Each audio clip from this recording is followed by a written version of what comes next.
আসসালামু আলাইকুম রহমতুল্লাহ। প্রিয় ভিউয়ার্স, আপনারা কেমন আছেন? আশা করি আল্লাহর রহমতে আপনারা ভালো আছেন। পার্ট 2 টিউটোরিয়ালে আপনাদের লাস্ট একটা কথা বলেছিলাম যে আপনাদের হচ্ছে কাস্টম ওয়ার্কস্পেস কীভাবে তৈরি করবেন সেটা দেখাবো। তো পার্ট 3 আজকের সেই টিউটোরিয়ালটিতে আপনাদেরকে সেটা দেখাতে চলেছি। তার আগে একটা কথা বলে নেই, সেটা হচ্ছে আপনাদের যে বিভিন্ন ওয়ার্কস্পেস দেখিয়েছি সেই ওয়ার্কস্পেসগুলোর মধ্যে আপনারা যারা নতুন কাজ শিখতেছেন তারা আপনারা হয়তো এত কিছু যদি এইসব ওয়ার্কস্পেস সম্পর্কে যদি আপনাদের যদি জানা না থাকে, অনেকের হয়তো সমস্যা হতে পারে কাজ করতে। তো আপনারা তারা করবেন যে ইসেনশিয়াল ক্লাসিক, তারা ইসেনশিয়াল ক্লাসিক ওয়ার্কস্পেসটাতে আপনারা কাজ করবেন। আর যারা একটু এক্সপার্ট আছেন, হয়তো একটু কাজ বোঝেন, তাদের জন্য নিউ ওয়ার্কস্পেস কীভাবে তৈরি করবে সেটার জন্য আজকের এই টিউটোরিয়ালটি। তো ধরেন আমি কাস্টম একটা ওয়ার্কস্পেস তৈরি করব। সেই ওয়ার্কস্পেসটা তৈরি করার জন্য ধরেন আমরা আছি এখন টাইপোগ্রাফি ওয়ার্কস্পেস আছি। তো এখন এখানে আসলাম, এখানে আমরা আসার পরে এখন আমাদের মনের মতো করে এই যে অপশন বা প্লেটগুলো আছে, এই প্লেটগুলোকে আমরা আমাদের মনের মতো করে সাজিয়ে নেব। কারণ হচ্ছে এত কিছু আমাদের প্রয়োজন নাও হতে পারে।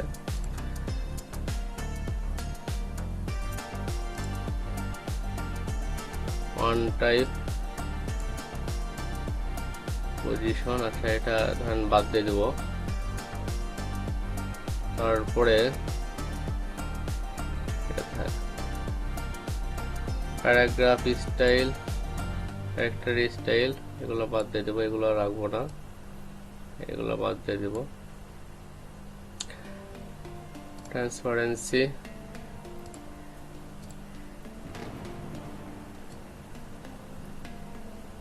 এটা বাদ দিয়ে দেবো।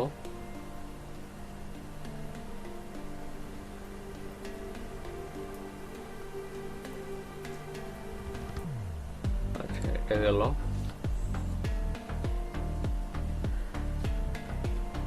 একটু খেয়াল করবেন, আমাদের এখানে রাইট সাইডের যে বারটা আছে এটা কিন্তু কলাপস করা যায়,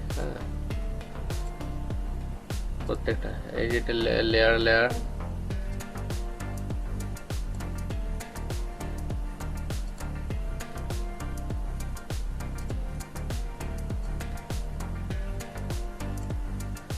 এবং ড্র্যাগ অ্যান্ড ড্রপ করে এই যে এটা যেমন আলাদা করে নিলাম, এগুলো কিন্তু আবার ড্র্যাগ অ্যান্ড ড্রপ করে আপনি কিন্তু আবার সাজাই নেবেন। যেমন ধরেন যে এটাকে আমি ড্র্যাগ অ্যান্ড ড্রপ করে নিয়েছি এখানে, এই যে এইভাবে কিন্তু আপনার প্লেটগুলোকে আপনারা সাজিয়ে নেবেন। যখন যে প্লেটগুলো আপনার দরকার হবে তখন সেগুলো সেই প্রসেসে আপনার সাজিয়ে নেবেন। এবং এই প্লেটগুলো কোথায় পাবেন? আপনাদের ক্লাস 2-তে দেখিয়েছিলাম। এই প্লেটগুলো কিন্তু পাবেন আপনার এই যে উইন্ডোজ মেনু থেকে আপনারা এই প্লেটগুলো নিয়ে আসতে পারবেন। আমি এগুলো বাদ দিয়ে দিচ্ছি। যদি কোনো সময় প্রয়োজন হয় এই প্লেটগুলোর, তাহলে আমি কিন্তু অথবা আপনারা এই যে উইন্ডোজ অপশনে যাবেন, যে এই প্লেটগুলো নিয়েছেন, সে ধরেন যে কালার, এই টেমপ্লেট, এই প্লেটটা লাগবে আপনাদের, এখন এটা নাই তো। তো এটা কি করলাম, আমরা উইন্ডোজ থেকে আমরা নিয়ে আসলাম। প্লেটটা কোথা থেকে নিয়ে আসলাম? উইন্ডোজ থেকে নিয়ে এসে এটাকে সেট করে দেবো। আচ্ছা, এখন আপনাদের এটা ক্রস করে দিচ্ছি, এগুলো বাদ দিয়ে দিলাম। এখানে আমাদের কি আছে দেখি একটু।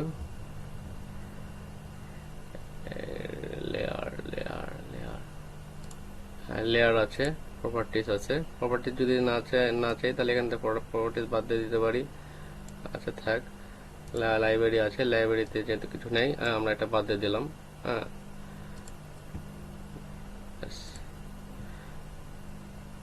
আর কিছু বাদ দেওয়া যায়? আচ্ছা, আপনাদের কাজের সুবিধাতে যেই টেমপ্লেটগুলো যে প্লেটগুলো লাগবে ওই প্লেটগুলো আপনারা সাজায় নেবেন। আর হচ্ছে যে এখানে লেয়ারটা রাখছি, লেয়ারটাকে আমরা রাখছি টপে, কারণ হলো যে আমাদের কাজ করার সুবিধার্থে এটাকে আমরা টপে রেখেছি। কারণ আমরা দেখেন রাইট সাইডে দেখেন যে টুলবারগুলো আছে, এই টুলবারগুলো থেকে আমরা যেই অবজেক্টগুলো বা যে এলিমেন্টগুলো নিয়ে কাজ করব, সেই এলিমেন্টগুলো আমাদেরকে লেয়ার আকারে শো করবে। তো যার কারণে আমরা যখন একটা ডিজাইন করবো আমাদের অনেক লেয়ার ইউজ করতে হবে। তো আমরা প্লেটটাকে বড় করে নিতে পারি।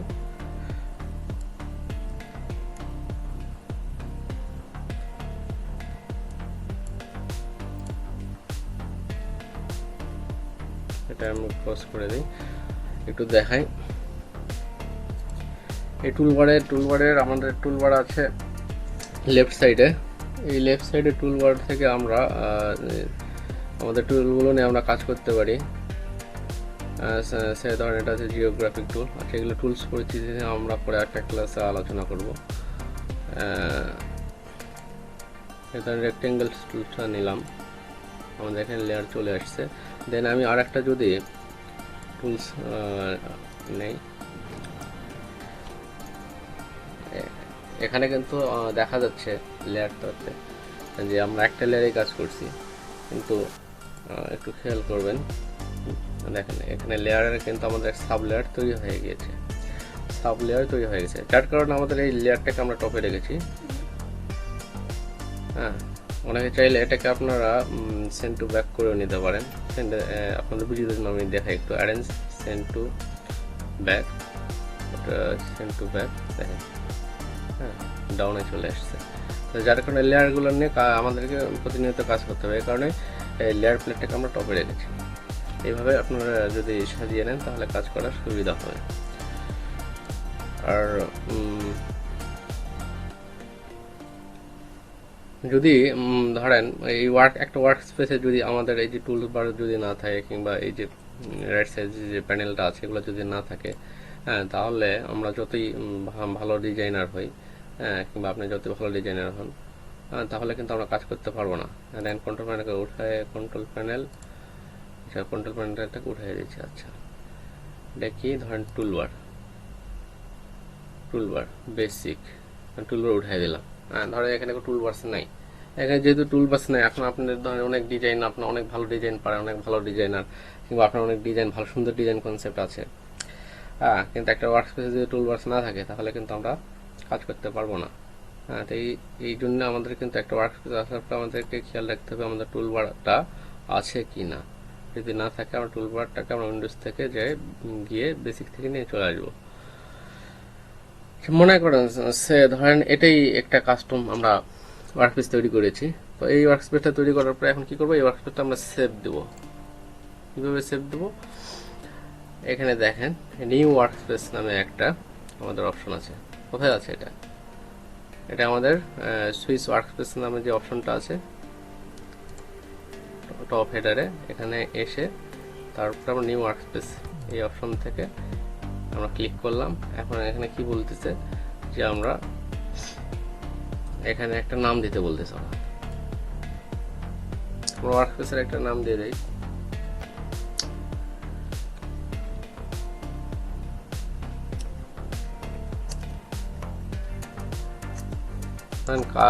প্রিন্ট ডিজাইন দিয়ে দেই, প্রিন্ট ডিজাইন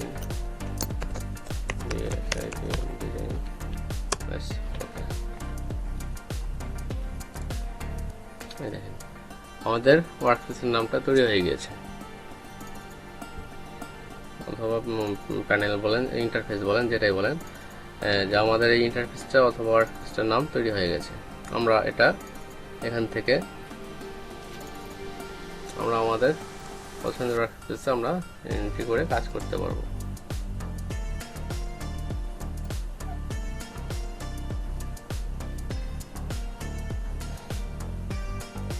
তো ঠিক আছে ভিউয়ার্স, আজকে এইটুকুই।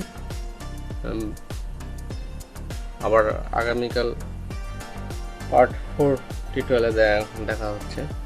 তো আপনারা আজকে যারা নতুন ভিউয়ার ছিলেন তারা অবশ্যই চ্যানেলটি সাবস্ক্রাইব করবেন। আর যারা পুরাতন ভিউয়ার তাদেরকে তো অবশ্যই ধন্যবাদ।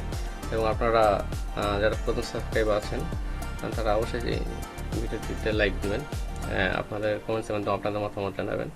আজকের মতো এই পর্যন্তই। আসসালামু আলাইকুম ওয়া রাহমাতুল্লাহ।